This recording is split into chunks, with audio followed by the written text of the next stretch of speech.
Uganda's LGBTQ law. And Sam George isn't having it with the potential threats against other lawmakers if they pass the particular bill that they're trying to craft in their country. Let's go ahead and roll that clip. Because, Mr. Speaker, like it is attributed to Robert Mugabe, if we put two men in a room and give them 12 months to produce as an offspring, they cannot produce an offspring. And so, Mr. Speaker, we will continue to stand here. But let me use this opportunity, Mr. Speaker, to celebrate Mr. Speaker, who has been a stalwart and a bastion for this bill. But for Mr. Speaker, this bill would most likely have been killed. Mr. Speaker has stood his ground and ensured that this bill has come this far. And I want to use this opportunity with the support of my colleague members of parliament, since we all support this bill, to serve notice to the Western powers that we have taken judicial notice of what they have done to the Speaker of Uganda. After Uganda passed the bill, the sanctions on the Speaker of Uganda's parliament and on the sponsors of those bills, we will serve notice as well that if they replicate same with our Speaker and members of parliament, we will also take action against their business interest in our country. Because they serve in this country and make money from here and take back home. They cannot hold us to ransom. And like has been asked on this floor, Mr. Speaker, why is it that the American Secretary of State has not sanctioned the Secretary of Defense? Because June was declared Pride Month and they had transgender parades. The U.S. Secretary of Defense blocked and stopped a transgender parade on a U.S. Air Force base because he said the U.S. Pentagon, which is their defense headquarters, would not support such activity. Governor DeSantis has passed legislation against open transgender parades in Florida. Why have they not taken on their own citizens? In fact, in 2022 alone, there were 433 actions in State House of Legislatures across the United States, banning and clamping down on homosexuality.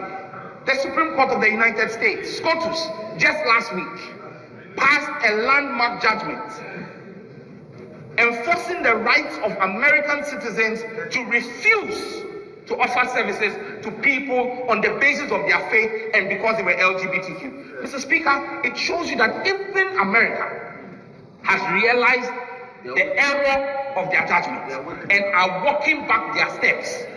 Italy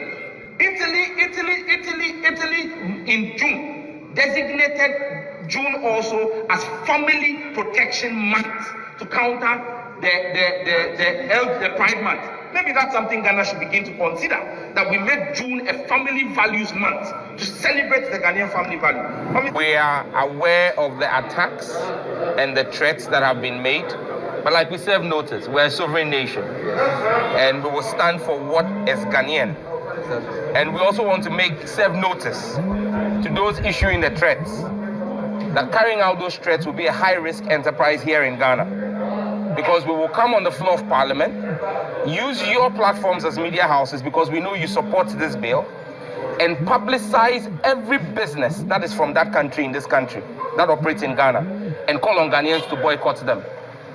So if any government of any country thinks that they will sanction any of the sponsors of the bill or the Speaker of Parliament after this bill is passed, they should prepare to pack up and leave our country as well.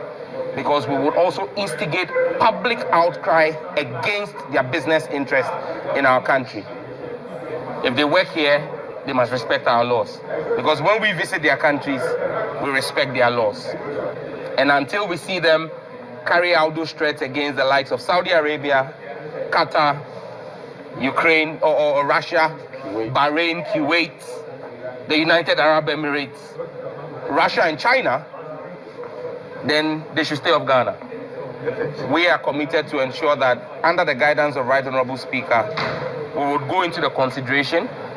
We expect the consideration stage to be a very swift one, because even though there are a number of amendments, those amendments are largely a product of agreements between the sponsors and the committee. And so there would be hardly any cantankerous debates on the subject of those amendments. Now I will say this. Ghana, in my opinion, that brother need to be your next president. That brother right there. I like that brother. That brother is outspoken. The brother called out the Western powers. He let them know you're not gonna come in here just doing what you want to do. Oh no. He said we are our own country.